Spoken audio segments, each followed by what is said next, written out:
Beautiful people, if you are new here, hi, my name is Jessica, aka the Sacred Rebel, and I welcome you to this little side cottage corner of YouTube. If you are a returning veteran, hey, how's it going? Thank you for coming back. Now, this episode is going to be a little bit of a story time, and it definitely was a lesson that I've learned during this Mercury retrograde. And thank goodness today is the last day. It's August 28th, 2024. But yeah, let me share a little story. And the theme of the story is the grass is not greener on the other side. And I'm sorry if you hear a little crashing noise. That will be my pet sugar glider acting a fool. Okay, so let's see, where should I start? All right, I'll start with a very long time ago, probably at least a few years ago. There is this particular place in my city that I've always been drawn to because of what the outside looked like with the brick layout, the architecture, but never seen the inside. And I've always thought, what would it be like to live there? And so I would, if I'm in that neighborhood, take myself on walks past that place and dream of living in there and picturing what does it look like on the inside, because this is like one of those exclusive places that you just don't find on like Craigslist or Zillow. Ain't nobody listing that shit on there. And one day earlier this year, probably around end of February, beginning of March, I seen a listing on Facebook for that place. And I'm thinking to myself, this is fake. Until I realized it wasn't. It was actually up for rent. Of course, the rent for a place like that was $2,900 because it's 1,436 square feet with 3 floors. The first floor being like a little foyer, the middle floor is the bedrooms and bathroom with a washer and dryer combo, and the top floor is open exposed brick, and basically bookshelves in the walls, and you have your own private rooftop patio. So it's like an exclusive place. It's it's lit. And I'm thinking to myself, wow, this is amazing. But of course, I don't have like the income to pay $2,900 a month. And so I thought to myself, what if they just kept lowering the rent? And so for the next several months, they kept lowering the rent and lowering it. And I kept seeing it. And I'm thinking to myself, oh, wow, 2,700, not bad. Still can't afford that. 2,500, still can't do it. And then one day I just had a little bit of a vision of an epiphany, and they had basically set up an event where they were doing an open house. So I decided to go to the open house, and at this time the rent was down to $2,250. And I'm thinking to myself, they're really trying to get somebody in. And so I went there with the intention of looking at the place, because why not? This is like a once in a lifetime opportunity for me to take a look. So me and my boyfriend, we go and take a look at the place, and the pictures, it does not do it justice. It is so huge, so beautiful. This is probably the biggest space of a apartment that I've ever been in my entire life. And I'm thinking to myself, what if this was mine? And so the woman who greeted us asked me to fill out a pre-qualifying form. She told me it was more to keep track of who came here and whatnot. And as I'm filling out this form, her phone dings, and she said that the owner is actually lowering the rent to $2,150. And it's funny because I was thinking, what if they lower the rent more? And so that happened. And I felt like that was a confirmation that maybe I'm just meant for this place. And so I filled out the form with, my information as accurate as I can. And I left. When I got home, I received a text, and the woman told me that the owners like what they see on my application and they would like for me to fill out an application for the place to see about moving me in. And I was taken back about this because we me and my boyfriend, we just didn't know that we were going to be like eligible for this place.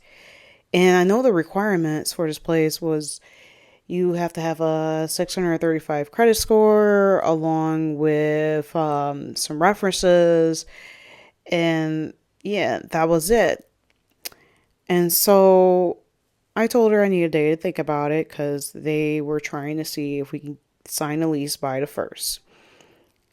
Then I shot her a message because I was thinking, what if I can just get like a deal out of this? I shot her a message saying, that sounds good, but I also have to give my landlord, time, enough time for me to give notice about, hey, I'm going to move out. And also about how much everything is going to be up front because I know they want pet deposit and security and first months and all this other stuff. So they came back with a sweeter deal. They said that if I sign the lease by the first, it'll take $1,000 off for the first month's rent. They're going to waive the pet deposit, waive the application fee, but not the background check because they can't control that. And they were going to, instead of charging me for all my pets, they were only going to charge one flat fee for all of them. And I said, this is amazing. And I really fully in my heart believe I did manifest this. And I'm thinking this is going to happen. And so I said, I want to do this. So everything was great. Me and the person was communicating great until she got my information on my application. Now, here's the thing. When it comes to like bougie ass yuppie people, especially, just gonna say it, especially white people, they often look down upon someone's income and they base that off their income as being a bad tenant or not being a certain caliber of a bracket, or I'm trying to find the right word for this. Let's just say I did not fit the profile, even though I did fit the profile, but I did not fit their particular profile. And so I'm not going to start spewing off my incomes and my earnings because it's none of y'all business. But let's just say she was trying to make me feel some type of way because she came back and told me that basically between me and my boyfriend, we'll be paying about half of our income towards rent when logically it should be no more than 30 to 40%, which I already knew how much it was going to be. It's not like I didn't do the math beforehand. I did the math. And I told her, yes, I am aware of that. That is only going to be like that for a month or two. Because I know in the future, I am going to be earning more money. Not just from my job, but from what I do. And so she then asked, well, I have to tell the owner something. What other income do you earn? And I told her, well, I teach Reiki. I coach people. I also do Reiki therapy. And I also clean houses from time to time. So I sent her all of the income of what I earn, basically screenshots of my transactions, because she was asking, do you have like any reported check stubs of this? And I told her, I do not have reported check stubs of this because this is my business. And here's the thing, we've already discussed what I do when we were at the open house. So for some reason, it was a problem once the application came to play and what was being shown on my background check, which, if they're going by like credit scores, I probably hit like maybe in the 600s or something like that, which I think I am in the 600s, yeah. But maybe it wasn't at where they want it to be. And so I had told her, I said, ma'am, I did the math.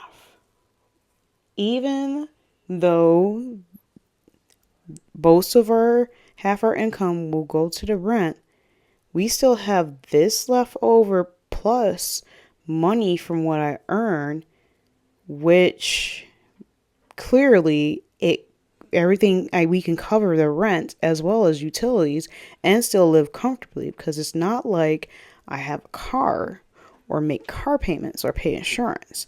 I have like a few extra bills and that's it. And I never had a problem paying my stuff. Maybe there's 1 or 2 months where it's just a little bit of a struggle because shit happens, something comes up. But I didn't have any trouble making sure that payment was made. And I felt disrespected because she was just really texting me back. She was like, what's this transaction? And what's it? I don't even know what this transaction even is, even though I told her what the transactions were. I told her, like, yes, this transaction is for this is for that, this is for that. And if the owners have any questions, feel free to let me know. So she only thumbs up my message because, iPhones do that. And that was the last time I heard from her. Now, I waited several days to see if I could hear from her again. Never did. I even sent her a text asking, hey, what is the progress on my rental application? I got nothing. And so I felt like I was led on to thinking that I definitely had this place till there were just no communication at all. And just recently, over the last 2 days, the same part of the same deal that they presented to me, except for like the pet deposit and stuff, they're sharing it on Facebook again. And then just recently, I think it was yesterday, they are having another open house this weekend. And there's a part of me that could feel some type of way about the fact that they just basically brushed me off and didn't say anything about like if I'm suitable for this place or not. But there is a part of me that is relieved because of the fact that these type of people, basically how they act, they probably would have acted a certain way once I got into that apartment. Because you see, I can't work with inflexible people. I definitely can't. And that's why I always appreciate the landlords that I've had over the last several years, because they always been flexible. My one landlord, when my grandmother died, I told him, he's told me, do not worry about the July rent right away. Grieve. I didn't have to worry about the July rent right away. I mean, it doesn't mean that he completely like canceled the rent, but I could pay much later without penalty. My current landlord, he's a gem. If I need something fixed, he gets it done right away. And also, if I know that I'm going to be maybe a day or two late on the rent, and I let him know ahead of time, he's not going to charge me the extra fee for it because, say for instance, the rent is due up to the 5th, but I don't get paid till like the 6th or 7th. He's not going to try to like con me out of an extra $50 because it's not, the rent was not paid on the 5th. So I love working with flexible people because it helps me be flexible with them. But when you have people that are inflexible, it creates a problem. And now we're going to get to the cooler part of the story. So, in a sense, I knew this was going to happen because I had trusted my intuition with not telling my landlord right away, even though the woman said, just tell your landlord you're moving out on the 15th so you have time. I didn't tell him because I felt like something deep down inside. I said, even though she's very friendly, something's not right. And, well, shit happens. When I did a meditation and I pulled an oracle card from my Wild Unknown deck, the Moth card came up. And this is what it said. The Moth. Impulsive, hasty, wishful. The moth is sure the grass is greener on the other side. Moth energy is at play when we're attracted to easy solutions or anything shiny and new. This can lead to unfinished projects, disappointment, or burnout. It's helpful to remind moth personalities that life is complex. No matter the illusion, no one is exempt from the trials and tribulations of this great journey. Practice seeing life as an infinite mystery rather than wishing it was easier or different. So, that right there was definitely a lesson during this Mercury retrograde. Even though I presented myself as a excellent tenant, never been evicted, never owed anyone any rent, never had like any liens, whatever. Perfect tenant. Definitely a type of person that will stay long term.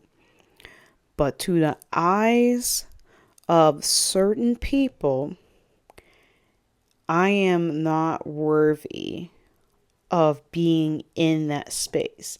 Now, they didn't ask if they wanted 3 times the amount of rent. And I do feel like that because I wasn't a med student, because when I went to the open house, I was asked, am I a med student? And I said no, because med students get like special loans where they can pay for housing off that loan. So that means the rent is set for the next several months. But like I said, because I didn't fit a certain profile, I didn't fit what they wanted, they skipped me over. Do they have a right to just skip me over? Yes, of course they do have the right to skip me over. Deep down, I do find it very highly unprofessional that I did not get an answer. I didn't get anything at all. No email saying, sorry, we're not extending you this rental property. No, nothing. It was just complete silence. It was just me being ignored. Like I am not worth contacting to say, yeah, sorry, this is not going to work out. I would have been cool. But yes, this definitely was a lesson. The grass is not greener on the other side. I did get very distracted by a new shiny, as I usually do. I see new shiny thing, I want it, I go for it. I'm ready to throw in everything for it. And when I don't get it, I get very disappointed and very aggravated. And while I'm still a little aggravated, I'm not going to lie, I am actually much better with letting that place go, even though it was part of my dream to live in a beautiful, unique place like that. But I'm not going to be somewhere where I'm not personally welcomed or acknowledged at all. So that is it for story time. Hopefully, the next episode would be a bit better. Who knows? It depends on the topic. And I'll talk to you again. Peace.